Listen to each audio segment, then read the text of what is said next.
Hello বন্ধুরা, আবার চলে এসেছি এই বর্ষার দিনে চিকেনের একটা রেসিপি নিয়ে। আজকে বানিয়েছি এই বর্ষার সময় চিকেন বিরিয়ানি। আর এই বর্ষার দিনে বাড়িতে সবাই থাকে, এক একদিন এক এক রকম রান্না তো হয়েই যায়। তো আজকে চিকেন বিরিয়ানিটা খুব সহজে বানিয়েছি আর সেটা শেয়ার করতেই চলে এসেছি। আর বিশেষ করে ভীষণ টেস্টি হয়েছে। আর চিকেনটাতে হাত দিয়ে দেখিয়ে দিচ্ছি কতটা সুন্দর পরিমাণে সিদ্ধ হয়েছে। আর রাইসটাও দেখুন কত সুন্দর ছড়ছড়ে হয়েছে। তাই স্কিপ না করে সম্পূর্ণটা দেখার অনুরোধ রইল। এখানে আমি 700 গ্রাম চিকেন নিয়েছি। আর চিকেনটাকে দেখুন একটু বড় বড় করে কেটে নিয়েছি। নিয়ে চিকেনের মধ্যে সামান্য একটু নোংরা জল আছে, এটাকে একবার ধুয়ে নেব। আর ধোয়ার আগে আমি চিকেনের লেগ পিসগুলোকে একটু কাট লাগিয়ে নিয়েছিলাম। এটার কারণ হচ্ছে যখন ম্যারিনেট করে রাখলাম মশলাটা খুব ভালোভাবে চিকেনের মধ্যে চলে যাবে। তো এখন মশলা দেওয়ার পালা। তো দিয়ে দিলাম হাফ চামচ ধনে গুঁড়ো, হাফ চামচ জিরে গুঁড়ো, দিয়ে দিলাম স্বাদ অনুযায়ী লবণ। এখন দিয়ে দেব পরিমাণ মতন হলুদ, হাফ চামচ লঙ্কা গুঁড়ো, আর দিয়ে দিলাম একটা ছোট চা চামচের 1/3 গোলমরিচ গুঁড়ো, হাফ চামচ আদা পেস্ট, হাফ চামচ রসুন পেস্ট, আর দিয়ে দেব 2 চামচ টক দই। দিয়ে এখন ভালো করে সমস্ত মশলাটাকে চিকেনের সঙ্গে হাত দিয়ে মিশিয়ে নেব। হাত দিয়ে মেশালে কি হবে, সমস্ত মশলাটা চিকেনের মধ্যে ভালোভাবে লেগে যায় বা খুব ভালোভাবে ম্যারিনেটটাও হয়। সেজন্য চেষ্টা করবেন হাত দিয়ে ভালো করে চিকেনটাকে মিশিয়ে নেওয়ার জন্য। তো এটাকে মেশানো হয়ে গেছে, এখন ঢাকা দিয়ে আমি 1 ঘন্টা রেস্টে রেখে দেব। 1 ঘন্টা পরে চলে আসলাম রান্নায়। তো এখন একটা কড়া নিয়েছি, গ্যাসের উপরে দিয়ে দিয়েছি। কড়াটাকে গরম করে তার মধ্যে দিয়ে দিলাম পরিমাণ মতো তেল। এখন 2টো আলুকে মাছ বরাবর কেটে নিয়েছিলাম, নিয়ে 4 পিস করে নিয়েছি। নিয়ে এই কাঁচা আলুটাকে আমি ভালো করে ভাজা করে নিচ্ছি। তো দেখুন খুব সুন্দর একটা কালার চলে এসেছে। তো এখন এই কালার হয়ে যাওয়ার পরে আমি প্রত্যেকটা আলুকে তুলে সাইড করে রেখে দেব। আলুটা কিন্তু সিদ্ধ করিনি, দেখতেই পেলেন এটা কাঁচা আলু আমি ভাজা করে নিয়েছি। তো সাইড করে রেখে এখন এই যে তেল আছে, এই তেলের মধ্যে আমি 4টে মিডিয়াম সাইজের পেঁয়াজ নিয়েছি, সেটাকে কুচি করে রেখেছিলাম, সেটাকে দিয়ে দেব। দিয়ে এখন খুব ভালো করে ভাজা করে নেব। যেমন পেঁয়াজ বেরেস্তা হয় ঠিক সেরকমই কালার করে আমি ভাজা করে নেব। আর এটা কয়েক সেকেন্ড পরপর কিন্তু একটু নাড়াচাড়া করে দিতে হবে, না তো এক সাইড দিয়ে কালার চলে আসে, সহজে পুড়ে যাওয়ার সম্ভাবনা আছে। সেজন্য মিডিয়াম ফ্লেমে দিয়ে সম্পূর্ণ পেঁয়াজ বেরেস্তাটা করে নেব। তো এটা একটা গ্যাসের চুলায় দিয়ে দেবো, দিয়ে আরেকটা গ্যাসের চুলায় আমি আরেকটা কড়া বসিয়ে দিলাম। তো এখানে কড়ার মধ্যে দিয়ে দিলাম পরিমাণ মতো জল। আর জলটা পরিমাণটা কিভাবে বুঝবো, চাল যে পরিমাণ নেবো ঠিক সেই পরিমাণ বুঝেই জলটা নেব। তো আমি এখানে 250 গ্রাম চালের বিরিয়ানি বানাচ্ছি, সেজন্য জলের পরিমাণটা আমি হাফ করা দিয়েছি।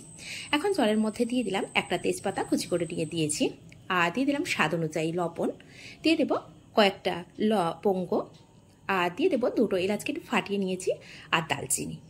আর লবণের স্বাদটা কিভাবে বুঝবেন, এই জলটার মধ্যে ভালো করে লবণটা মিশিয়ে নিতে হবে।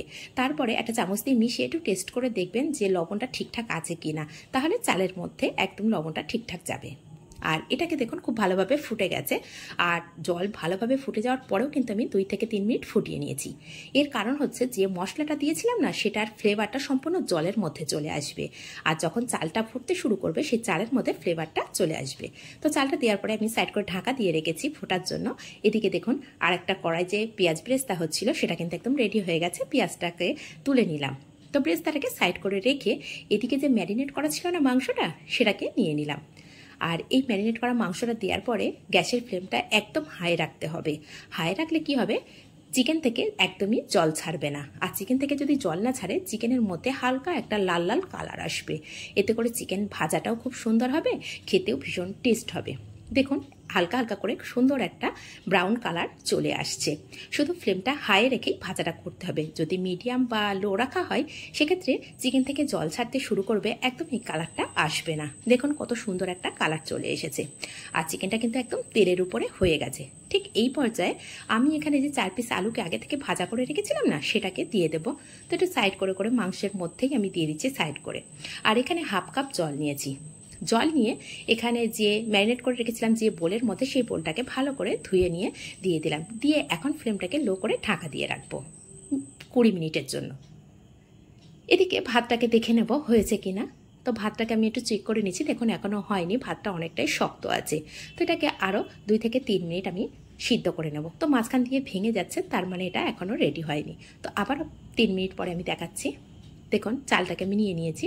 এটা কিন্তু এখন একদমই রেডি হয়ে গেছে। আর বেশি সিদ্ধ হয়ে গেলে ভাতটা নরম হয়ে যায়, সেক্ষেত্রে বিরিয়ানি খেতে কিন্তু একদমই ভালো লাগে না। তো এটা আমার কাছে একদম রেডি মনে হচ্ছে, পারফেক্টভাবে রেডি হয়ে গেছে। এখন আমি একটা স্ট্রেনার নিয়ে নিয়েছি, এর মধ্যে ঢেলে দিচ্ছি, দিয়ে জলটাকে ছড়িয়ে নেব।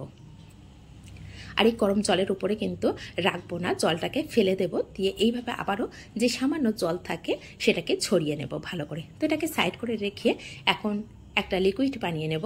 তো এটা বানানোর জন্য প্রথমে একটা ছোট বাটি নিয়েছি, তার মধ্যে দিয়ে দিলাম পাউডার দুধ 2 চামচ। এখন সামান্য একটু গরম জল দিয়ে দিচ্ছি দুধটাকে ভালো করে মিশিয়ে নেওয়ার জন্য। তো দেখুন দুধটা খুব ভালোভাবে রেডি হয়ে গেছে। এখন এখানে একটু দিয়ে দিলাম সামান্য স্যাফরন। হাতে কাছে যদি স্যাফরন না থাকে অবশ্যই কালার ব্যবহার করতে পারেন। আর দিয়ে দিলাম মিঠা আতর, এটা সামান্য 1 ফোঁটা মতো দিয়েছি, যেহেতু চালের পরিমাণটা খুব কম আছে সেজন্য খুব সামান্যই দিয়েছি। এটা স্কিপও করে যেতে পারেন। এখানে দিয়ে দিলাম 1 চামচ কেওড়া ওয়াটার আর 1 চামচ রোজ ওয়াটার। তো দুটোকে সব কিছু একসাথে মিশিয়ে নিলাম, মিশিয়ে এখন এটাকে সাইড করে রেখে দেব। আর এর মধ্যে দিয়ে দিলাম 1 চামচ চিনি, এতে করে টেস্টটাকে খুব ভালো ব্যালেন্স করে। তো সাইড করে রেখে দিয়ে এদিকে আমি দেখাচ্ছি, দেখুন চিকেন থেকে কতটা জল ছেড়েছে। তো এটাকে আমি একটু উল্টে পাল্টে দেবো, আলুগুলো একটু উল্টে পাল্টে দেবো, চিকেনটাকেও একটু উল্টে পাল্টে এইভাবে দিয়ে দেবো।